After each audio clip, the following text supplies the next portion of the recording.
Ta parole est une lampe à mes pieds, une lumière sur mon sentier. Psaume 119, verset 105. La méditation.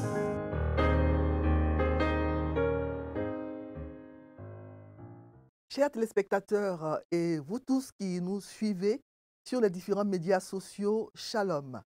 Nous vous souhaitons la bienvenue dans le mois d'août qui est le 8e de l'année. Jusqu'ici, l'Éternel nous a secourus et Bénézer. Il nous a gardés et protégés depuis le début de l'année et dans son amour et dans sa fidélité, il nous gardera et nous secourra encore jusqu'à la fin de l'année 2025 et au-delà. Amen. Alors, le texte indiqué dans le lecteur de la Bible pour le 1er août 2025 est celui qui se trouve dans le livre des Juges. Juges chapitre 20, les versets 29 à 48. Juges 20, 29 à 48, et nous allons prier avant de le lire. Seigneur, c'est vrai que ta parole, elle est pour nous une lumière à nos pieds, une lampe à nos pieds et une lumière sur notre sentier. C'est vrai, c'est elle qui nous conduit, qui nous dirige. Nous voulons, Seigneur, que pendant ce moment où nous allons la méditer, tu nous permettes de la comprendre. Bénis ce moment, sois avec nous. Éclaire-nous, Seigneur, par cette lampe-là, et qu'elle puisse vraiment, Seigneur, être pour nous comme un livre ouvert et non comme un livre fermé. Bénis ce moment et parle à tous ceux qui suivent cette émission, Seigneur, par ta parole, au nom de Jésus. Amen. Voilà, alors nous allons lire dans l'Ancien Testament, dans le livre des Juges, Juges 20, 29 à 48. Et je vais lire le passage indiqué dans le lecteur, dans la version 8 secondes. Je vais le lire dans la Bible, version 8 secondes. Juges 20, 29 à 48. Alors Israël plaça une embuscade autour de Gibéa. Les enfants d'Israël montèrent contre les fils de Benjamin le 3e jour et ils se rangèrent en bataille devant Gibéa comme les autres fois. Et les fils de Benjamin sortirent à la rencontre du peuple et ils se laissèrent attirer loin de la ville.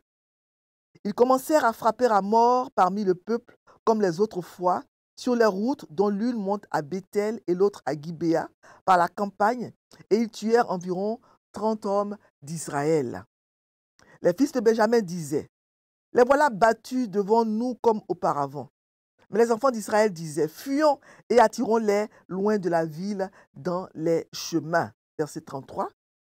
Tous les hommes d'Israël quittèrent leur position et se rangèrent à Baal-Tamar, et l'embuscade d'Israël s'élança du lieu où elle était, de Maaré-Gibéa. 10 000 hommes choisis sur tout Israël arrivèrent devant Gibéa. Le combat fut rude, et les Benjamites ne se doutaient pas du désastre qu'ils allaient éprouver. L'Éternel battit Benjamin devant Israël, et les enfants d'Israël tuèrent ce jour-là 25 100 hommes de Benjamin, tous tirant l'épée. Les fils de Benjamin regardaient comme battus les hommes d'Israël qui cédaient du terrain à Benjamin et se reposaient sur l'embuscade qu'ils avaient placée contre Gibéa. Les gens en embuscade se jetèrent promptement sur Gibéa. Ils se portèrent en avant et frappèrent toute la ville du tranchant de l'épée. Suivant un signal convenu avec les hommes d'Israël, ceux de l'embuscade devaient monter de la ville une épaisse fumée. Ceux de l'embuscade devaient faire monter de la ville une épaisse fumée. Les hommes d'Israël firent alors volte-face dans la bataille. Les Benjamites leur avaient déjà tué environ 30 hommes et ils disaient: certainement les voilà battus devant nous comme dans le premier combat. Cependant, une épaisse colonne de fumée commençait à s'élever de la ville. Les Benjamites regardèrent derrière eux, et voici, de la ville entière, les flammes montaient vers le ciel. Verset 41. Les hommes d'Israël avaient fait volte-face, et ceux de Benjamin furent épouvantés en voyant le désastre qui allait les atteindre. Ils tournèrent le dos devant les hommes d'Israël et s'enfuirent par le chemin du désert. Mais les assaillants s'attachèrent à leurs pas et ils détruisirent pendant le trajet ceux qui étaient sortis des villes. Verset 43. Ils enveloppèrent Benjamin, le poursuivirent, l'écrasèrent dès qu'il voulut se reposer jusqu'en face de Gibéa du côté du soleil levant. Il tomba 18 000 hommes de Benjamin, tous vaillants. Parmi ceux qui tournèrent le dos pour s'enfuir vers le désert, au rocher de Rimon, les hommes d'Israël en firent périr 5000 sur les routes. Ils les poursuivirent jusqu'à Gidéom et ils en tuèrent 2000. Le nombre total des Benjamites qui périrent ce jour-là fut de 25 000 hommes tirant l'épée, tous vaillants. 600 hommes qui avaient tourné le dos et qui s'étaient enfuis vers le désert au rocher de Rimon demeurèrent là pendant 4 mois. Les hommes d'Israël revinrent vers les fils de Benjamin. Je suis au verset 48 maintenant. Les hommes d'Israël revinrent vers les fils de Benjamin et ils les frappèrent du tranchant de l'épée, depuis les hommes des villes jusqu'au bétail et tout ce que l'on trouva. Ils mirent aussi le feu à toutes les villes qui existaient. Amen. Quelle triste histoire. Juge chapitre 20, versets 29 à 48, c'est le passage que nous venons de lire. Alors, le chapitre 20 du livre des Juges, il relate le déroulement de la guerre civile qui a opposé la tribu de Benjamin à toutes les autres tribus d'Israël. Il faut remonter donc au chapitre 19 du livre des Juges pour connaître les origines de cette guerre. Quel a été l'incident déclencheur de cette guerre? Un Lévite de la tribu d'Éphraïm qui retournait chez lui avec sa femme et son serviteur se sont arrêtés à Gibéa, une ville de la tribu de Benjamin, pour y passer la nuit. Malheureusement, la femme du Lévite va être victime d'un viol collectif de la part des habitants de Gibéa. Tous les hommes de Gibéa vont toute la nuit violer cette pauvre femme qui va succomber à ses blessures. Elle va mourir suite au viol collectif qu'elle a subi. Et une fois arrivé chez lui, le Lévite, il prend un couteau et il démembre le corps de sa femme qu'il découpe en 12 morceaux. Chaque morceau est envoyé à chacune des 12 tribus d'Israël pour informer toutes les tribus d'Israël de ce qui s'est passé. Tout le peuple est sous le choc. Et là, je vais reprendre donc le verset 30 de Juge 19 où il est écrit ceci.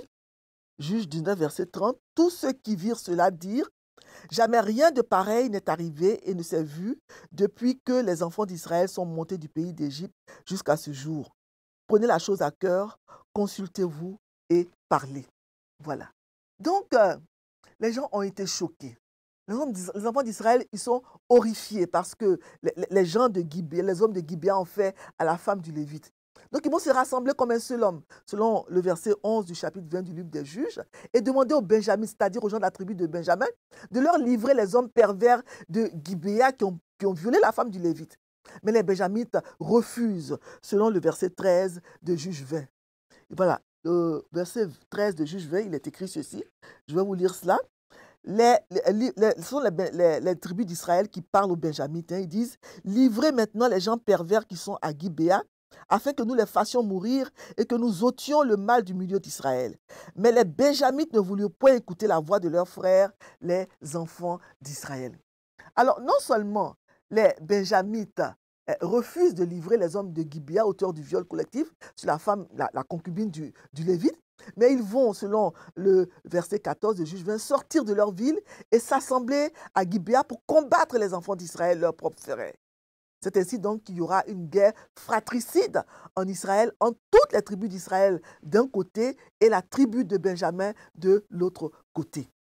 Il est écrit donc au verset 15 de Juge 20 que le dénombrement qu'on fit en ce jour des Benjamites sortis des villes fut de 26 000 hommes tirant l'épée, sans compter les habitants de Gibéa, formant 700 hommes d'élite. Donc, il y avait donc parmi ces hommes-là des gens qui ne se servaient pas de la main droite. Ils étaient donc gauchers, comme le juge Éhude. Tout cela pouvait, en lançant une pierre avec la fronde, viser un cheveu sans le manquer. Et quand on a fait le dénombrement du côté des hommes d'Israël, au verset 17, on a trouvé donc qu'ils étaient au nombre de 400 000 hommes tirant l'épée, tous gens de guerre. Les hommes d'Israël, donc, sans la tribu de Benjamin, bien sûr, puisque c'est contre la tribu de Benjamin qu'ils combattaient. Voilà. Alors, ça fait 26 700 personnes. Il faut noter donc que la tribu de Benjamin faisait partie des plus petites tribus d'Israël. Les hommes des autres tribus d'Israël, non compris ceux de Benjamin, étaient au nombre de 400 000 tirant l'épée, tous des gens de guerre. Vous voyez un peu la différence entre 400 000 hommes d'Israël d'un côté et contre 26 700 de la tribu de Benjamin de l'autre côté. C'est 15 fois plus que la tribu de Benjamin, les hommes d'Israël. Il n'était que 26 700 ceux de Benjamin. Et pourtant, les Benjamites vont remporter la victoire lors des 2 premiers combats. Le premier jour, sur le verset 21, ils vont tuer 22 000 hommes d'Israël. Et le deuxième jour, sur le verset 25, ils vont tuer 18 000 hommes des enfants d'Israël. Et à la fin du deuxième jour, toute l'armée d'Israël se rend à Bethel et pleure devant l'Éternel. Ils lui demandent s'ils doivent encore monter une troisième fois pour se battre contre la tribu de Benjamin, leurs frères. Et là, Dieu leur donne l'assurance de la victoire s'ils vont se battre une troisième fois. Le passage que nous venons de lire, Juges 20, 29 à 40, raconte donc le troisième jour de bataille et la victoire d'Israël sur Benjamin et Gibéa. Donc le troisième jour de combat, les Israélites simulent une retraite pour attirer donc les Benjamites hors de leur ville. Puis ils leur tendent ensuite une embuscade. Ils courent alors vers la ville de Gibéa, ils la prennent et ils la brûlent. Donc la stratégie utilisée par les tribus d'Israël contre Gibéa, elle était remarquablement similaire à la stratégie utilisée à Haï. On peut lire cette histoire-là de la bataille d'Haï dans Josué 8. Peut-être qu'ils avaient acquis cette stratégie en lisant les écrits de Josué et de Moïse, peut-être, parce que cette stratégie, elle est similaire à celle qui a été adoptée lors de la bataille d'Haï. Donc, on voit dans ce passage, d'abord dans les versets 29 à 35, qu'Israël place une embuscade autour de Gibéa. Ils vont fuir devant les Benjamites et les attirer loin de la ville. Donc, les Benjamites vont tuer 30 hommes israélites et ils croient donc qu'ils gagneront la bataille comme les 2 premières fois. Mais c'est une ruse parce que Israël va se retourner contre Benjamin et tuer 25 100 hommes de cette tribu. C'est un massacre, une hécatombe. Quand on sait que les Benjamites qui étaient allés au combat étaient 26 700 avec les hommes de Gibéa. Donc il ne reste plus environ que 1600 hommes de Benjamin. Et dans les versets 36 à 46, on voit que les combats et la ruse utilisés par les Israélites contre les Benjamites sont détaillés. Israël donc tend un piège à Benjamin. Il brûle sa ville par surprise. Il prend la ville de Gibéa, il la brûle par surprise. Il prend les hommes de la tribu de Benjamin en étau. Le nombre de morts est considérable. 18 000 hommes tombent lors des combats. 5 000 hommes sont tués lors de leur fuite au désert et 2 000 hommes aux environs de Gidéon, soit en tout 25 000 hommes. Cette tactique militaire rappelle une autre bataille, comme je l'avais dit au temps de Josué, celle de la prise d'Haï, juste après la victoire sur Jéricho dans Josué 8. Donc, les versets 47 à 48, les 2 derniers versets du chapitre 20, racontent donc le récit de la fin des combats. Au verset 47, on a un groupe de 600 hommes qui est parvenu à se cacher dans le désert. Et au verset 48, on voit que les Israélites retournent vers les villes des Benjamites plutôt, et ils exterminent le reste de la population, certainement les femmes, les enfants, le bétail, etc. Ils brûlent les villes et tout ce qui appartenait à cette tribu. Leur vengeance est extrême et sans pitié. C'est vraiment triste que des frères se battent et s'entretuent ainsi. Tout ça pourquoi? Qu'est-ce qui a entraîné tout ça? Quel a été l'incident déclencheur de toute cette guerre? Et cela va nous conduire à répondre aux questions du jour. Questions proposées par le lecteur. Pour le 1er août, nous avons donc la question 1, la question 3 et la question 7. Donc, on va d'abord commencer par la question 7. Question 7. Quelle vérité Dieu me révèle-t-il dans ce passage? Donc, comme je le disais tout à l'heure, toute cette histoire-là a été déclenchée par le fait que la concubine d'un Lévite, au verset 1, voilà, un Lévite de la montagne d'Éphraïm, il prend pour concubine une femme de Bethléem en Juda. Cette femme-là, elle n'était pas mariée au Lévite, elle était une concubine. Et elle a commis une infidélité. Et ce Lévite-là, c'était un homme qui était censé connaître et appliquer la loi de Dieu. Mais il avait pris pour concubine une femme qui avait fait une infidélité. Elle avait donc fait une infidélité à son concubin, le Lévite. Qui était cette femme-là? on ne connaît pas son nom. Quel genre de femme était-elle? Une femme qui n'était pas d'une grande moralité, puisqu'elle a trompé son concubin avec un autre. Concubinage, adultère, mensonge, etc.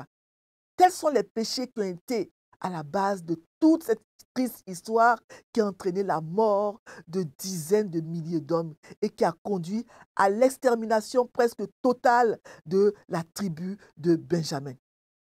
Vous voyez jusqu'où le péché peut nous entraîner. Un péché entraîne un autre. C'est une escalade. C'est une vérité que nous devons retenir. On commence par un mensonge, une infidélité, un adultère, et ça entraîne une guerre qui va causer la mort de milliers de personnes. Nous devons faire attention au péché. Et nous devons nous repentir quand il nous arrive de pécher.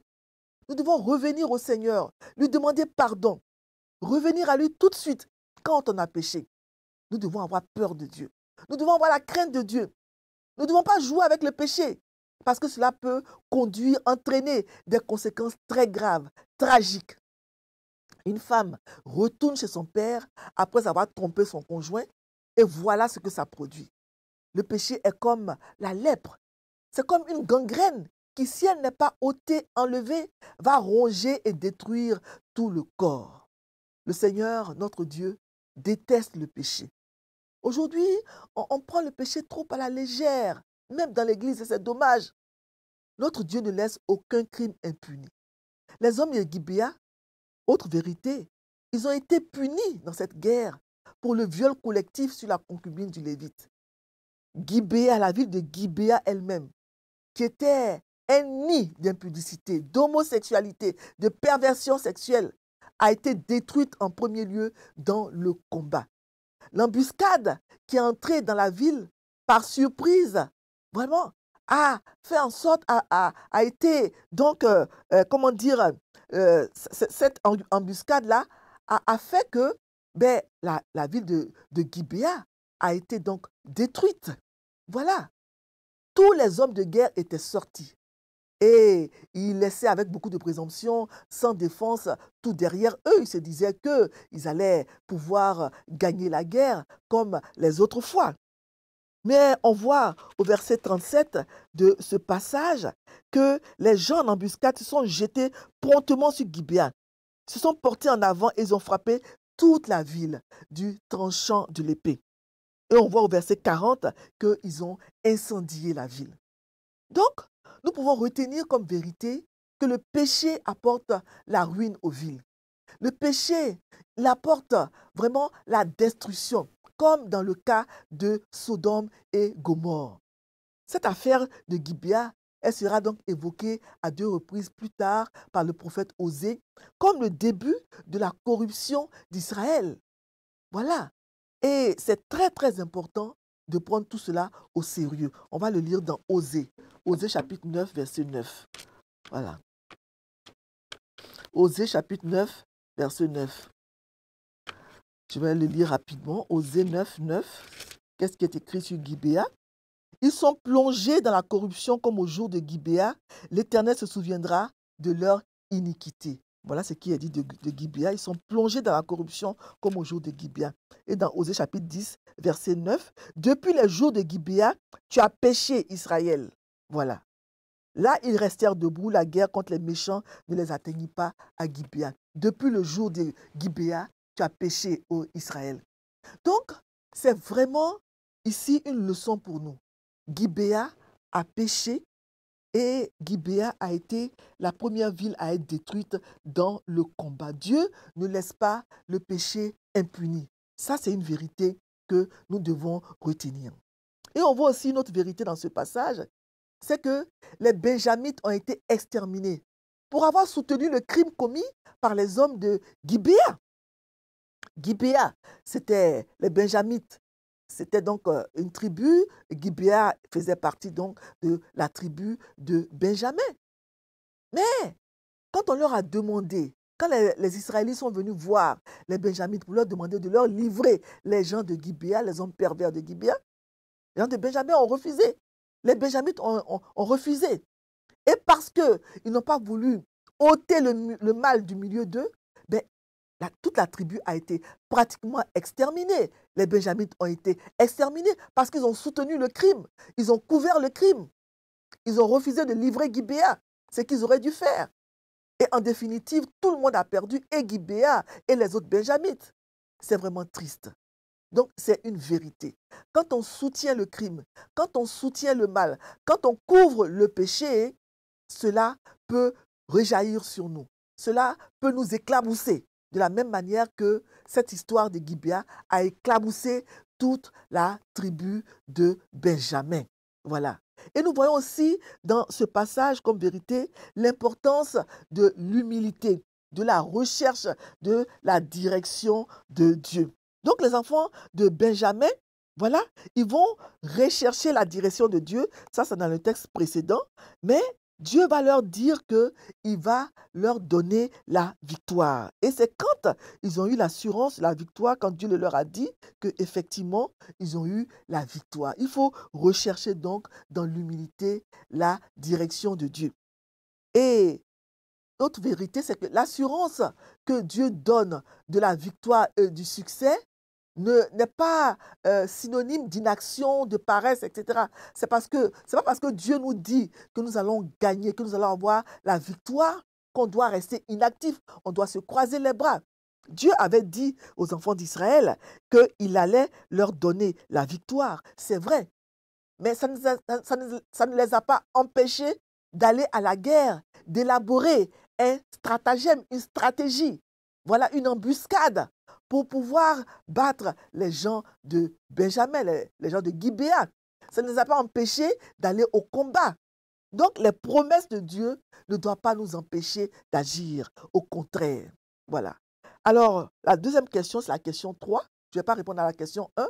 De quoi ou de qui parlent les versets, parce que j'y ai répondu un peu quand je faisais le commentaire du texte. Je le dis toujours, de quoi ce sont les choses, les endroits, les lieux, etc. Et de qui ce sont les hommes, les personnages. Voilà. Donc, on va répondre à la question 3 du lecteur qui est, est-ce que dans ce passage, il y a un exemple à suivre ou à ne pas suivre? Oui, il y en a beaucoup dans ce passage. Voilà.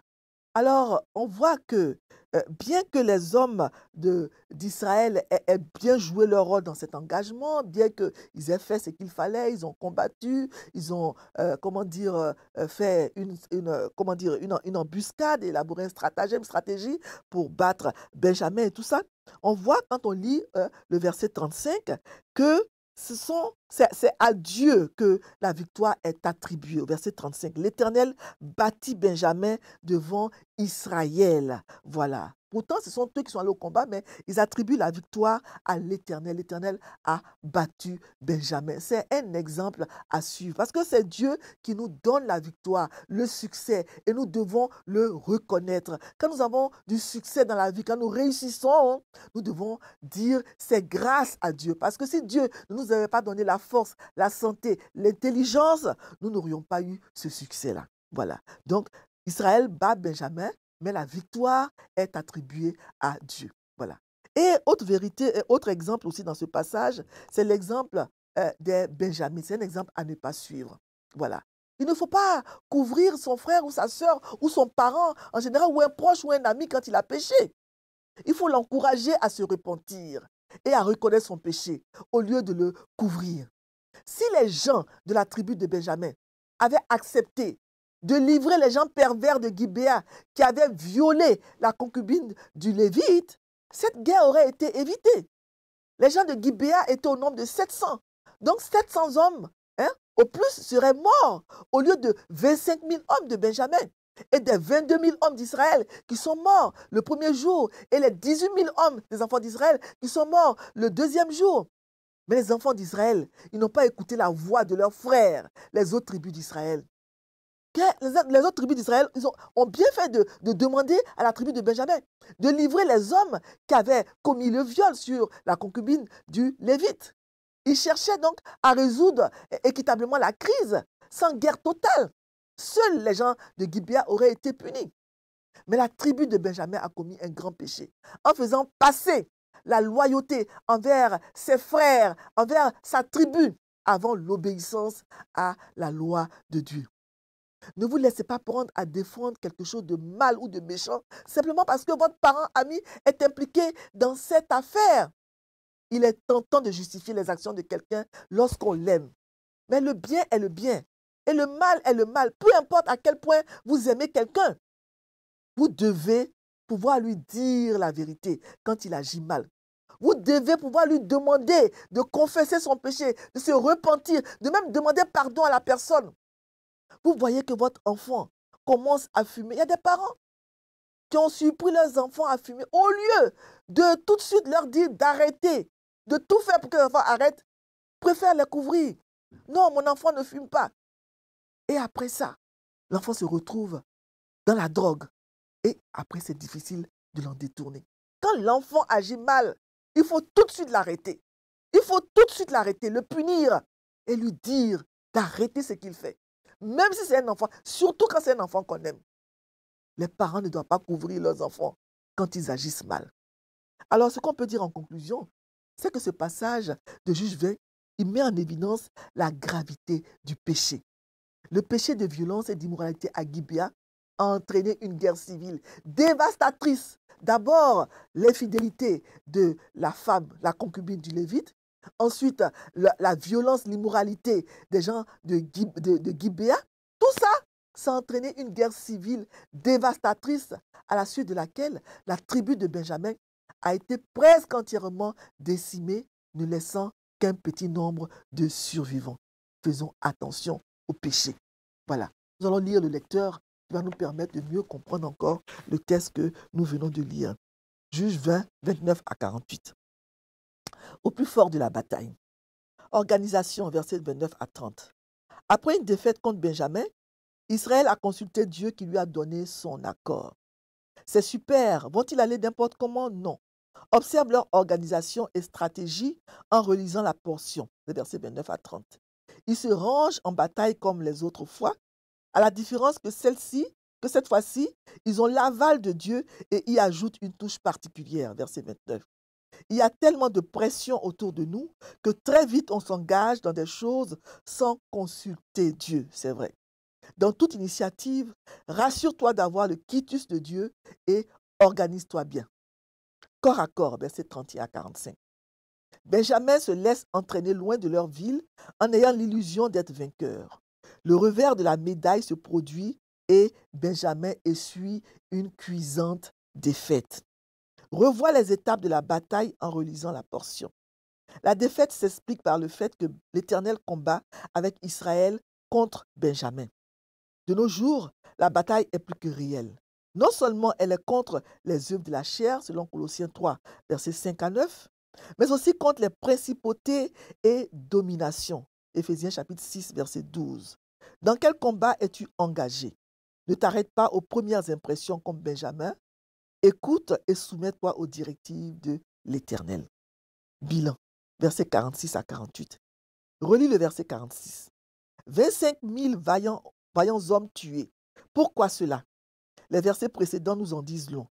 De nos jours, plusieurs guerres font beaucoup de ravages. Reconsidérons les causes de ce carnage et tirons des leçons. Prière, Seigneur, aide-moi à te consulter avant toute chose. Amen. Nous allons prier. Éternel, vraiment cette histoire est vraiment triste. L'histoire de la bataille des enfants d'Israël contre la tribu de Benjamin. C'était des frères, des fils d'un même père, ils avaient le même ancêtre. Jacob, Israël, ils étaient des frères. Et pourtant, ils ont dû se battre, s'entretuer. Pourquoi? À cause du péché. Parce que les hommes de Benjamin ont soutenu leurs frères, les gens de Gibéa, au lieu de les livrer, au lieu de reconnaître qu'ils avaient mal agi, au lieu d'accepter qu'ils soient sanctionnés pour le viol qu'ils avaient commis sur la concubine du Lévite, ils ont préféré les couvrir. Seigneur, que nous ne puissions pas faire la même chose, que nous ne suivions pas cet exemple.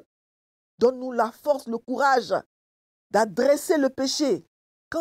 Même quand un de nos proches est concerné, même quand il s'agit de personnes qu'on aime, comme peut-être le conjoint, la conjointe ou les enfants, ou que sais-je encore, des amis, que nous puissions avoir le courage de leur dire la vérité, de leur demander de se repentir.